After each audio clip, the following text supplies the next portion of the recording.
अब जी इन्वेस्टिगेशन में बात दिल्ली के प्राइवेट स्कूलों की फीस को लेकर मनमानी की करेंगे। दरअसल आज दिल्ली सरकार ने स्कूलों के नए सेशन के लिए एक नोटिफिकेशन जारी किया जिसमें प्राइवेट स्कूलों को फीस नहीं बढ़ाए जाने का आदेश दिया गया। लेकिन जब हमने इस मुद्दे पर सरकारी नोटिफिकेशन की पड़ताल की तो पता चला कि बढ़े हुए फीस को लेकर बच्चों के माता पिता आज भी एक बड़ी लड़ाई लड़ने को मजबूर हैं।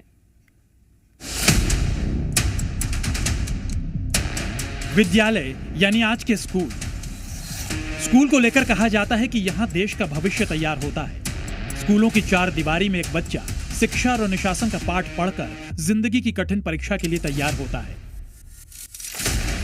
लेकिन आज आधुनिकता की अंधी दौड़ ने स्कूलों की परिभाषा को बदल दिया है। आज बच्चों के कंधों पर बस्ते का बोझ है तो माता पिता के कंधों पर मोटी फीस का बोझ। स्टूडेंट के शरीर पर बदलते यूनिफॉर्म की मजबूरी है तो पेरेंट्स की जेब पर खर्चों की मजबूरी।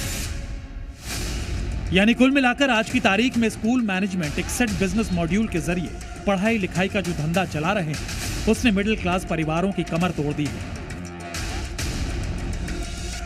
ये सब के सब स्कूल आपके नो प्रॉफिट नो लॉस में रजिस्टर्ड हैं। अगर आप इनके बुक ऑफ अकाउंट्स को रिव्यू करेंगे तो आपको दिखाई पड़ जाएगा कि स्कूल लगातार बच्चों से ली गई फीस को सोसाइटीज़ में ट्रांसफ़र करते हैं। दिक्कत सर ये है कि नया एक्ट आने के बाद भी फी रेगुलेशन का उसके बाद भी बच्चों पे कोर्सिव एक्शन हो रहे हैं। जो अकाउंट्स अगर इसके हम देखते हैं तो उसके अंदर जो लीगल एंड फीस है वो 10-10 लाख रुपए 9-9 लाख रुपए वो डली हुई है हर साल। ये व्यथा सिर्फ दिल्ली के 2-4 अभिभावकों की नहीं है बल्कि देश के करोड़ों पेरेंट्स की है। लेकिन आज की जी इन्वेस्टिगेशन में दिल्ली के स्कूलों की मनमानी की रिपोर्ट दिखाने के पीछे बड़ी वजह है स्कूल फीस को लेकर दिल्ली सरकार का वो नया नोटिफिकेशन, जिसे देखकर राहत महसूस तो होती है लेकिन असल में ऐसा है नहीं। दरअसल दिल्ली सरकार ने साफ किया है कि मौजूदा सत्र 2025-2026 में किसी भी स्कूल में फीस नहीं बढ़ने दी जाएगी। स्कूल वही फीस ले सकेंगे जो वो 1 अप्रैल 2025 तक ले रहे थे। अगर किसी स्कूल ने इस साल पहले ही फीस बढ़ा दी है तो बढ़ी हुई रकम कानून के हिसाब से जांच के दायरे में आएगी और जरूरत पड़ने पर उसे वापस भी करना पड़ सकता है। ये सब दिल्ली हाई कोर्ट और सुप्रीम कोर्ट में चल रहे केसों के अंतिम फैसले पर निर्भर करेगा।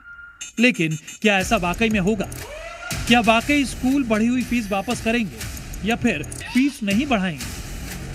स्कूलों में फीस बढ़ोतरी की मनमानी के खिलाफ पिछले 30 सालों में अदालती लड़ाई लड़ने वाले वरिष्ठ वकील अशोक अग्रवाल इस मामले में क्या कहते हैं, सुनिए। इसका मतलब यह है कि कोई भी मुनाफा आप नहीं कमाएंगे, लेकिन हो ये रहा है कि कितने लोगों ने अपनी फैक्ट्रियां बंद कर दी हैं और स्कूल खोल लिए हैं, इसलिए वो सब मुनाफा कमाने के लिए है। तो जितने भी आज स्कूल चल रहे हैं वो सब मुनाफे की दौड़ में हैं और जबकि कानूनी प्रोहिबिटेड है। तो अब ऐसी स्थिति के अंदर उन सब की कोशिश ये रहती है कि जितना से ज़्यादा पैसा पेरेंट्स की जेब में से निकाला जाए वो निकाल लो। आपको जानकर हैरानी होगी कि आज दिल्ली सरकार की तरफ से जारी नोटिफिकेशन भी एक तरह से सरकार की हार और स्कूलों की मनमानी की जीत है, क्योंकि फीस मुद्दे पर सरकारी पहल का फरमान दिसंबर 2025 में लाया गया था और इस कानून को 1 अप्रैल 2025 से लागू करने की बात कही गई थी, जिसके बाद इस कानून के खिलाफ स्कूल पहले हाई कोर्ट और फिर सुप्रीम कोर्ट गए थे। लेकिन कोर्ट में मिड टर्म कानून की हार हुई और पेरेंट्स पिछले साल बढ़ी फीस चुकाने को मजबूर हुए।